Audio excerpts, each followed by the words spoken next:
Olá, eu sou Adolfo Neto, professor da UTFPR Curitiba. Hoje estamos aqui com Eduarda Chagas, que é consultora de ciência de dados na Dell Technologies e doutoranda em ciência da computação na UFMG, Universidade Federal de Minas Gerais. Quem vai entrevistá-la comigo é a professora Maria Cláudia Emer, co-host do Emílias Podcast e coordenadora do projeto Emílias Armação em Bits. Tudo bem, Maria Cláudia? Tudo bem, Adolfo. Que bom estar aqui com você, Eduarda. Olá, pessoal. Prazer é todo meu. Muito obrigada pelo convite. Então, seja bem-vinda ao Emílias Podcast. Nós que agradecemos a sua presença aqui. E eu quero começar perguntando sobre o seu trabalho lá na Dell Technologies. O que exatamente você faz lá como consultora de ciência de dados? Ok, então, eu trabalho no time do Octo Research Officer, que é, na verdade, um time de pesquisa da Dell, que ele é muito focado em tecnologias emergentes, porém o maior foco ultimamente vem sendo inteligência artificial, né, no geral. Então, é um time internacional, porém tem um centro aqui no Brasil, um time muito grande, inclusive, aqui no Brasil. E o meu trabalho é pesquisar, no geral. Então, a gente tem total liberdade de pesquisar temas dentro dos pilares que são impostos pela empresa.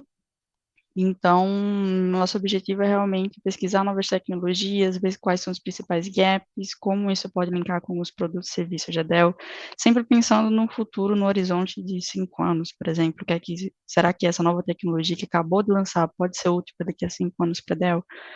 Então, e como cientista de dados, né, como o próprio nome do cargo diz, o nosso objetivo é trabalhar mais com dados mesmo, sabe? Então, olhar para questões de inteligência artificial, questões de processamento de dados, análise de dados, então a gente faz alguns experimentos também, então é muito mais focado para fazer a pesquisa privada realmente para inteligência artificial.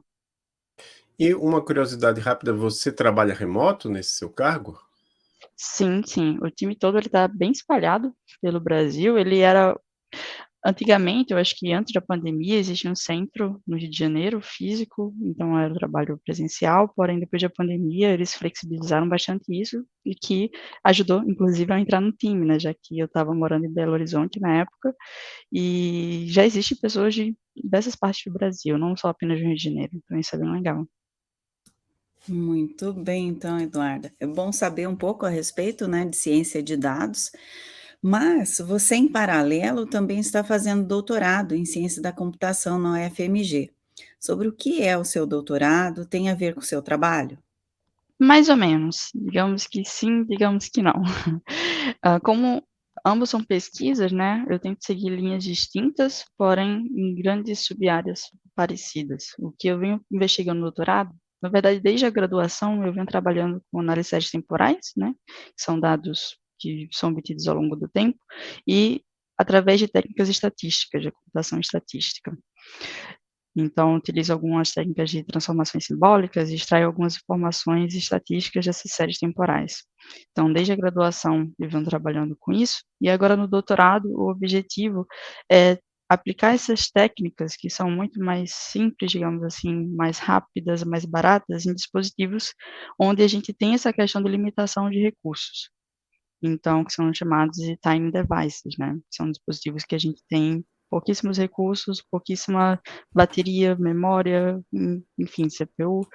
Então, vem tendo uma crescente onda de trabalhos em TinyML, principalmente, que é como você fazer IA, né, nesses pequenos dispositivos, e o que vem sendo cada vez mais um desafio, né, porque o que a gente vem vendo na inteligência artificial, na verdade, é uma linha contrária, né, são modelos cada vez mais gigantes e com milhões de parâmetros, como, por exemplo, o ChatGPT, que bombou ultimamente.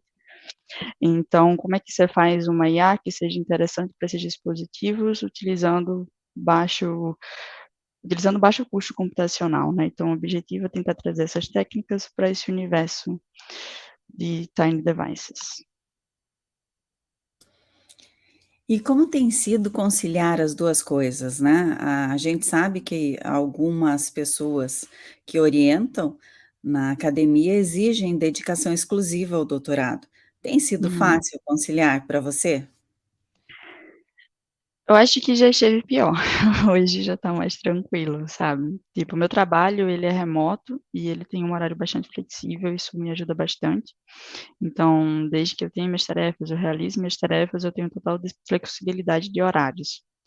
Então, isso ajuda bastante, principalmente no período de disciplinas, né, porque o doutorado no FMG ele é dividido basicamente em 2 etapas. Você primeiro faz as disciplinas, o estágio de docência e depois você fica mais, digamos assim, livre para pesquisa. Então teria 2, 3 anos focados puramente em pesquisa. Eu acabei de chegar nessa etapa, então está um pouco mais tranquilo, porque não tem que conciliar muito o trabalho com as disciplinas, que sempre tem um horário, geralmente era presencial, né, quando não estávamos no pior período da pandemia era presencial.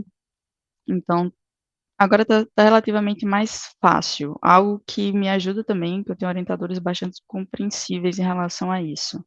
Então existe alguns orientadores realmente, principalmente no FMG, que exigem mais essa presença, e eu também sei que existem muitos trabalhos que exigem também a sua presença, então fica muito mais difícil você juntar esses 2 universos, né, fica muito corrido você já que ambos podem exigir sua presença física. Mas no meu caso, trabalhar numa empresa remotamente com flexibilidade de horário, tem me ajudando bastante, ainda mais com pesquisa também. Então, embora eu faça pesquisas diferentes, eu acabo no trabalho também lendo artigos que podem, de certo modo, se relacionar com o doutorado e vice-versa. Então isso ajuda muito.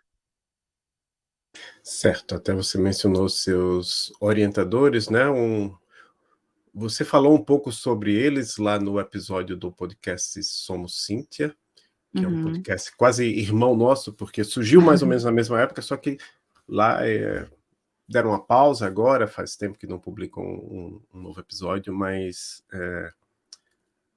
tá lá o acervo, né? A gente vai deixar o link pro episódio aqui. Mas então, vamos falar um pouco agora sobre a sua formação, que a gente sabe que você está fazendo doutorado, então a gente supõe que Uhum. você fez um mestrado, mas uma curiosidade que a gente tem é que, assim, pelo que eu li no seu currículo Lattes, você completou o ensino médio numa escola regular. Isso é, uma escola Uhum. não técnica, porque a gente sabe que a gente já teve várias entrevistadas aqui que vieram para a computação porque fizeram um curso técnico em informática. Pelo que eu entendi do seu currículo, não, você fez um ensino médio regular e mesmo Uhum. assim você se interessou pela área da computação e decidiu fazer o curso de ciência da computação na Universidade Federal de Alagoas, que eu brinco que é a segunda melhor do Brasil, a melhor é a UTFPR, mas a brincadeira é porque eu fiz a graduação lá na UFAL também.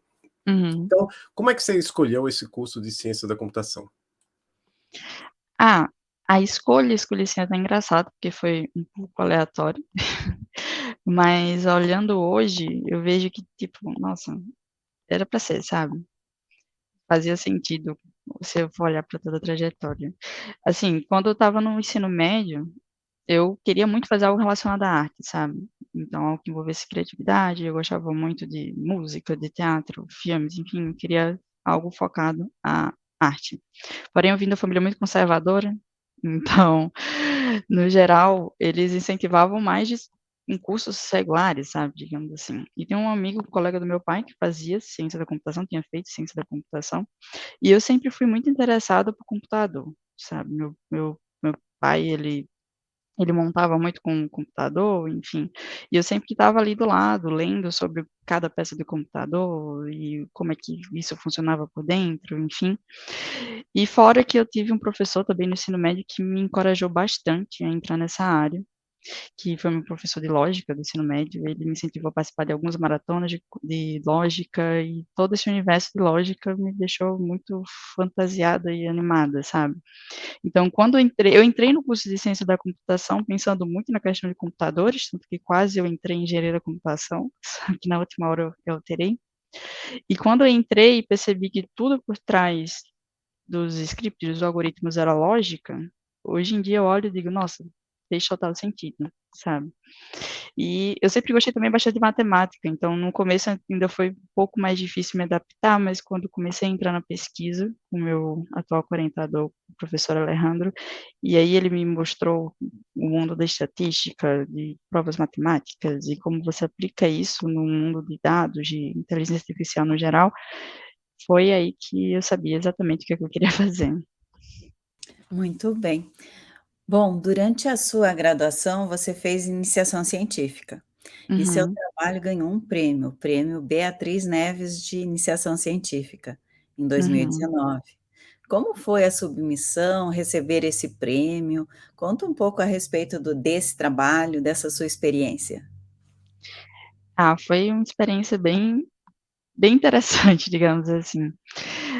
Eu fiz durante toda a minha graduação, fiz iniciação científica com o professor Alejandro Freire, no Laboratório de Computação Científica e Análise Numérica, que é o LACAM, lá na UFAL, e a gente sempre trabalhou, como falei, com análise de dados temporais, utilizando alguns métodos estatísticas e teoria da informação. O objetivo era juntar tudo que tinha-se na literatura e formar uma grande ferramenta, porque esses métodos eles são muito usados por meteorologistas, físicos, químicos, então é um pessoal que não tem esse background de computação, então o objetivo era facilitar essas análises para eles através de uma ferramenta que fosse interativa, né. A gente tinha ganhado alguns prêmios já com posters, enfim, onde a gente apresentou, e essa proposta de submissão veio do meu orientador, quando eu tinha acabado de chegar no FMG, e ele viu e disse: "Nossa, eu acho que super encaixa esse trabalho". Foi uma submissão bem corrida, a gente teve uma semana para mexer novamente no trabalho e submeter, enfim, mas a gente conseguiu. E, nossa, foi uma experiência muito legal. Ele aconteceu em Uberlândia, na Universidade Federal de Uberlândia. Foi um evento muito, muito legal e fora que também foi um evento promovido pela Sociedade Brasileira de Matemática Aplicada. Então, foi muito interessante ver esse trabalho que ele tem um certo viés estatístico, mas também tem muito lado de computação sendo apreciado pela comunidade de matemática aplicada, então foi uma experiência muito bacana. Certo. Aí então, depois da graduação, como é que você decidiu fazer esse mestrado na UFMG? Qual foi a influência do falar aqui os nomes completos dos professores, né, porque é o Uhum, Alejandro César Freire Orgambide, professor lá uhum, da UFAL, e Heitor Soares Ramos Filho, professor da UFMG, que por sinal foi meu colega quando nós uhum. éramos apenas mestres e professores lá no Cefet Alagoas, mas eu acho que quando a gente entrou era a Escola Técnica Federal de Alagoas, depois a gente acabou indo fazer doutorado e saiu. Mas qual foi a influência deles nisso aí? Nossa, foi muita. Eu Na minha cabeça estava muito claro, desde quando eu entrei na graduação, que eu queria seguir para a área de pesquisa, que eu queria fazer mestrado, queria fazer doutorado, queria me especializar bastante. Então, queria ter uma formação formal, digamos assim, né, e acadêmica. Então, assim que eu até finalizei a minha graduação, eu já tinha em mente que eu queria fazer mestrado, eu inclusive passei no mestrado da UFAL, mestrado foi um mestrado interdisciplinar, que acabou fechando, enfim, mas eu sempre fui muito incentivada, no meu laboratório principalmente, e a gente tentar focar em uma pesquisa com máxima qualidade que a gente consegue, e sempre ter contato com outros trabalhos, com outras universidades, então Hã, uma parceria que era sempre presente no Lacan, era com a Universidade Federal de Minas Gerais, que é a UFMG, até porque vários professores foram orientados pelo professor Loureiro, que é um dos professores lá da UFMG, inclusive o Heitor, né, foi orientando ele no doutorado, e a gente sabia que a UFMG era um centro de excelência, enfim, CAP7, considerado um dos melhores locais do Brasil para fazer pós-graduação. Então, quando eu apliquei tanto para a Unicamp quanto para a UFMG, que eram os centros com CAP7, eu sabia que seria muito concorrido, seria um grande desafio passar, mas acabou que o professor, que é o meu atual orientador, né, o Heitor, ele estava de mudança para o UFMG, eu acabei passando nos 2, na Unicamp e na UFMG, mas como eu já sabia que eu ia ter um orientador, que eu já ia ter algo mais familiar, eu optei pela UFMG, e foi e vem sendo, né, uma experiência, nossa, surreal. Eh, Você ter contato com um centro tão grande, com pesquisa de altíssima qualidade, tínhamos professores lá excelentes e premiadíssimos, enfim, vem sendo uma experiência muito enriquecedora, e com certeza eu acho que sem ter tido esse passo a mais, eu acho que eu não estaria trabalhando onde eu estou hoje. Então, agora a gente vai mudar um pouquinho de assunto, né? Vamos falar um pouco a respeito de gênero, né? Você enfrentou alguma dificuldade já em algum momento, em alguma dessas experiências que você já teve, né? Falando a respeito de escola, de Uhum. trabalho, da academia, pelo fato de ser mulher? Então, acho que o primeiro baque que eu sofri foi assim que eu cheguei na graduação, porque anualmente entram não, semestralmente, na verdade, entram 30 alunos de ciência da computação, 30 alunos de engenharia da computação, algo desse, acho que ou são 25, algo em torno disso. E na minha turma tinham 6 mulheres, por exemplo, aproximadamente. Então, acho que o primeiro choque não foi uma violência, digamos assim, mas foi um primeiro baque, sabe, do que vinha a seguir. Você entrar numa sala, ter um monte de homens e 6 mulheres que muitas delas acabaram desistindo. Tinha uma que era mãe, não conseguiu lidar com todo o peso da maternidade, mais uma universidade federal, que exige bastante também. No final, acabaram se formando, se eu não me engano, 4, mas se a gente ainda for considerar proporção, as mulheres acabaram persistindo até o final. Mas, de certo modo, sempre tinha aquela sensação um pouco de não pertencimento, sabe, que, de certo modo, a gente tinha que se provar mais, se mostrar mais, porque nós éramos a minoria. Então, sempre teve esse ponto. Eu acho que em questões de sofrer com esse fato, eu acho que eu tive uma situação um pouco chata, que aconteceu quando eu fui para o IMPA, para o curso de verão. Eu senti um pouco mais isso, principalmente por ser um curso, acho que como era um curso de matemática, né, o ambiente ele fica ainda mais restrito à presença feminina, então aconteceram algumas questões chatas por ser uma das únicas mulheres da turma, mas isso só me deu mais vontade, sabe, de, nossa, não é porque eu sou mulher que eu não posso estar na computação, não posso fazer pesquisa, não posso pagar uma disciplina em outro lugar, enfim. Então isso me deu muita vontade mesmo de, enfim, de fazer a minha pesquisa ainda melhor, tentar mostrar que eu seria capaz. E hoje eu tenho a sorte de trabalhar num lugar onde eles prezam bastante por isso, por igualdade entre os gêneros. Então, o meu time, o time de pesquisa do Brasil, ele é gerenciado, inclusive, por uma mulher, que é a Ana Oliveira, e é maravilhoso, sabe, ter uma gerente que inspira bastante você e você consegue ver um pouco da nossa história, sabe, através dela. E ela sempre prezou muito em ter um ambiente que fosse mais equilibrado. Então, tem muita mulher no meu grupo de pesquisa, que eu sei que não representa, né, tão bem a situação na maioria dos lugares, mas é muito bom você tá fazendo tá fazendo computação, tá fazendo pesquisa e você não perceber que você é minoria. Isso ajuda muito. Com certeza, né? Ajuda bastante quando você percebe que tem outras pessoas, outras mulheres trabalhando Uhum. na mesma equipe, né, e eu acho que como gerente de projeto, ter uma gerente de projeto também é bem legal, né. Sim. Mas você participa de algum grupo de apoio para mulheres na computação? Então, mais ou menos.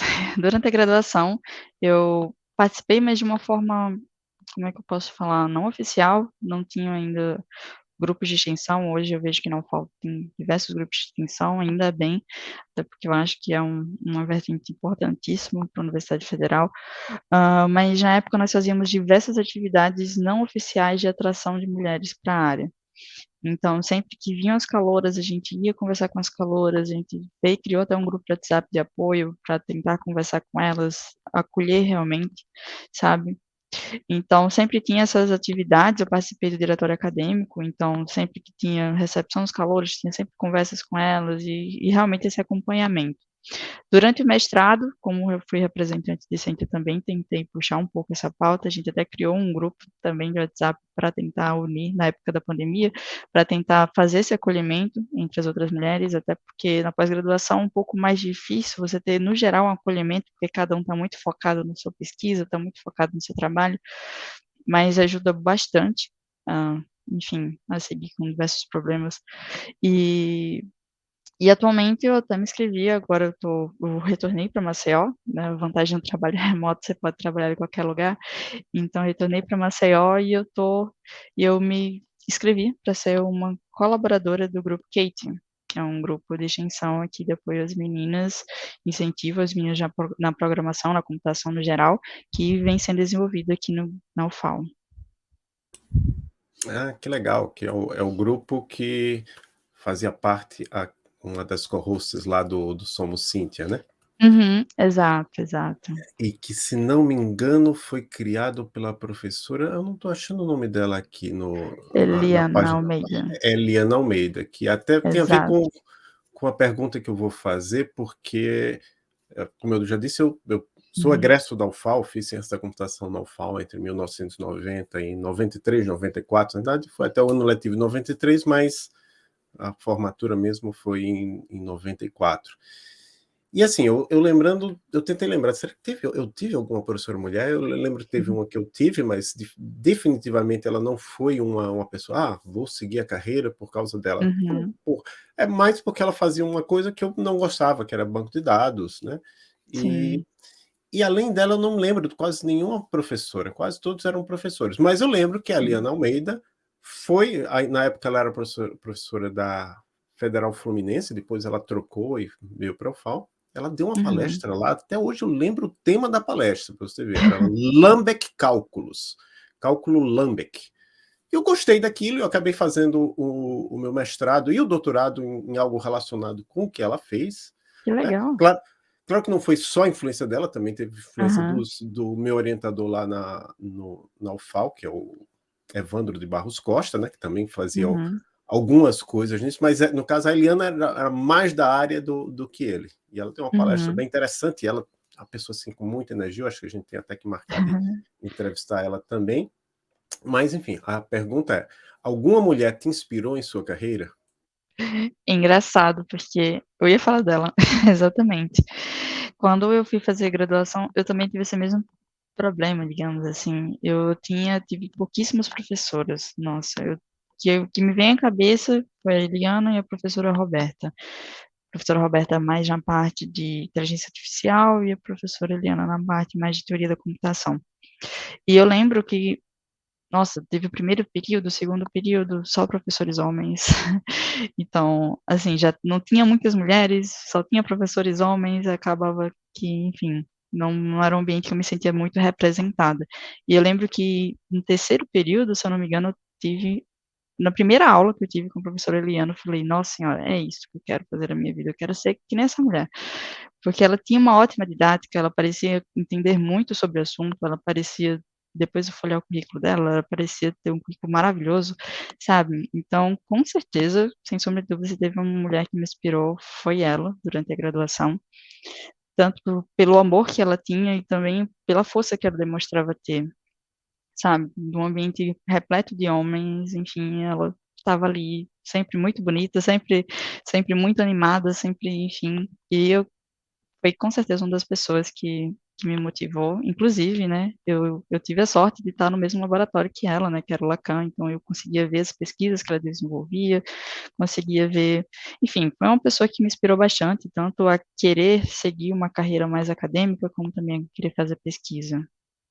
Eu só vou fazer uma complementação, porque entrei aqui, enquanto a gente estava conversando, lá no site do Instituto de Computação da UFAL, fui procurar, cadê o... Aí eu vi, ué, não tem o nome da professora Eliana mais aqui entre as professoras, ela se aposentou. Então, mas... Aí a outra curiosidade é que aí eu fui ver, assim, a análise é uma análise imperfeita, né? Uma análise pelo nome, quem é homem, quem é mulher no no Instituto de Computação, lá não é departamento, é Instituto de Computação na UFAL, tem mais ou menos 44 professores, e pela análise de nome, eu achei 2 mulheres, né? Então, lá realmente... Quem sabe você vai ser uma futura professora de lá, né? Quem sabe, Mas aí eu no futuro. passo a palavra para a professora Maria Cláudia. Certo, Adolfo. Bom, uma pergunta que a gente tem feito, né, para todas as nossas entrevistadas é: o que você diria para meninas ou mulheres que estejam pensando em seguir carreira na computação? Certo. Eu acho que um dos primeiros pontos é: acredito em persistência e tente persistir, sabe. Eu sei que é muito mais difícil, em muitos cenários, ser mulher na computação, principalmente se você já for mãe, se você, enfim, se você é muito mais difícil, porque existe mais cobrança da sociedade em cima da gente, né, você tem que ser mãe, você tem que ser filha, você tem que ser, enfim, tem que estar sempre bem vestida, tem várias cobranças, mas persistam que, com certeza, eu tenho certeza que vocês vão fazer diferença, sabe. Nossa, como eu comentei, né, eu agora estou trabalhando num ambiente que tem muita igualdade, digamos assim, no meu setor, entre questão de gênero, mas antes eu vinha de um lugar, de uma outra empresa que não tinha tantas mulheres, sabe. E você claramente percebe diferença, sabe, em um ambiente quando é mais equilibrado, enfim, de certo modo você vai fazer diferença, e eu sei que pode ser difícil, você não pode se sentir muito representada, mas, procura grupos que nem, enfim, que nem o grupo Kate, iniciativas como, por exemplo, o Emília's Podcast, enfim, que eu acho que você vai se sentir acolhida, sempre vai ter alguém que vai te acolher. Eu gostei bastante quando você falou em criatividade, né, que você Uhum, gostaria de seguir numa carreira artística, justamente por causa da criatividade, um dos motivos, né.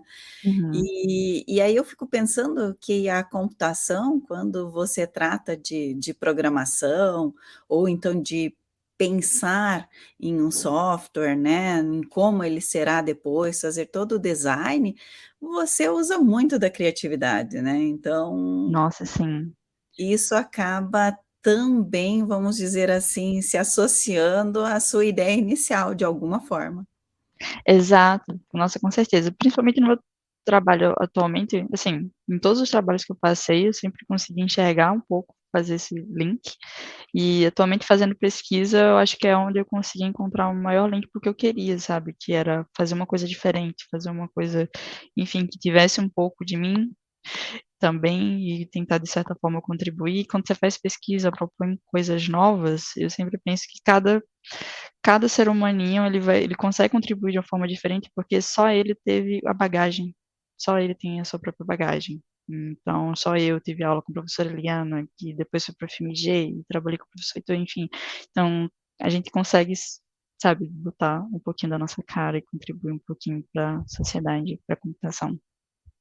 É, e veja, pode ser que outras meninas com certeza tiveram aula com a professora Eliana, né, mas a forma como você foi, tocada por ela é diferente da Uhum, forma que outras foram tocadas, né. Então essa exato. representatividade que você falou, né, que por mais que a gente não se sinta representada em alguns ambientes, isso só vai acontecer se pessoas assim como você, né, acabarem seguindo, como eu, seguirem os poucos exemplos, mas aumentando Uhum, essa representatividade aos poucos também. Então eu gostei exato. bastante do que você disse para as meninas e para as mulheres. Certo. Então, agora a gente está chegando no momento indicações, onde a gente pergunta à nossa entrevistada algum livro, filme, série, podcast, quadrinho, da área ou não, que você queira indicar para as nossas e nossos ouvintes. E antes de você indicar, de vez em quando eu indico alguma coisa. No caso, é uma coisa até mais técnica o que eu vou indicar hoje, porque me lembra a conexão que eu tenho com o professor Alejandro, né? Eu não conheço pessoalmente o professor Alejandro, mas eu me lembro de uma mensagem que ele postou muitos anos atrás, lá na lista da Sociedade Brasileira de Computação, dizendo assim: olha, existe esse autor aqui, autor de livros, que na época era professor da Unesp, agora está aposentado. Ele escreve uns livros muito bons sobre metodologia científica. E eu fui atrás e realmente gostei e conheci, cheguei a... Diferentemente do professor Alejandro, eu conheço pessoalmente o professor Gilson Volpato. Hum, Então, a minha indicação é que vocês leiam, para quem está escutando, que quem pensa em fazer carreira na ciência, né? leiam os livros do Gilson Volpato, tem vários livros, agora ele tem um instituto, né, que aí já é uma coisa, cursos que ele cobra, né, o IGVEC, mas vocês podem encontrar livros, inclusive no site do IGVEC vocês encontram também lives gratuitas, vídeos no YouTube, enfim, ele é uma pessoa que produz muito conteúdo sobre metodologia científica. Quem tem a intenção de fazer uma iniciação científica, um mestrado, um doutorado, vai gostar muito desse conteúdo dele. E você, Eduardo, você tem alguma coisa para nos indicar? Tenho, mas inclusive só complementando, realmente os livros do professor Gilson Volpato são maravilhosos, ele inclusive está com agora uma série no YouTube. Então, ele está fazendo uma série de vídeos falando sobre metodologias, sobre o que é um artigo, sobre como, enfim, escolher uma revista científica, então, muito bacana. Eu vou recomendar também um livro mais técnico, mas que eu acho que ele abrange bastante, sabe, a área de computação, que é um livro que eu venho lendo recentemente, que é Storytelling com Dados.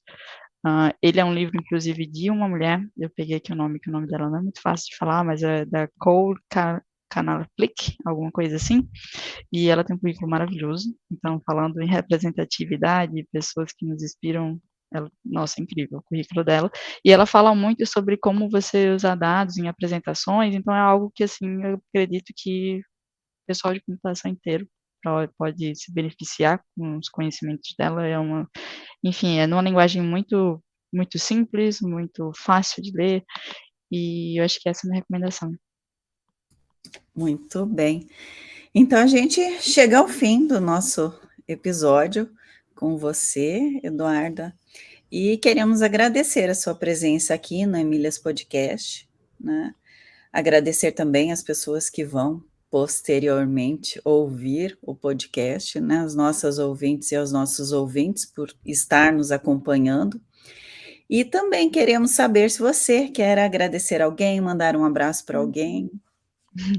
Gostaria de agradecer a vocês pelo convite, é uma honra estar aqui, uma honra, enfim, para todos que vão ouvir, espero que vocês gostem. Qualquer coisa, vocês podem entrar em contato comigo no Twitter, LinkedIn, enfim, qualquer rede social, e-mail, podem entrar em contato que a gente pode conversar também, estou à disposição. Então, muito obrigado, Eduarda, obrigado aos nossos e nossas ouvintes, e até o próximo episódio do Emílias Podcast Mulheres na Computação.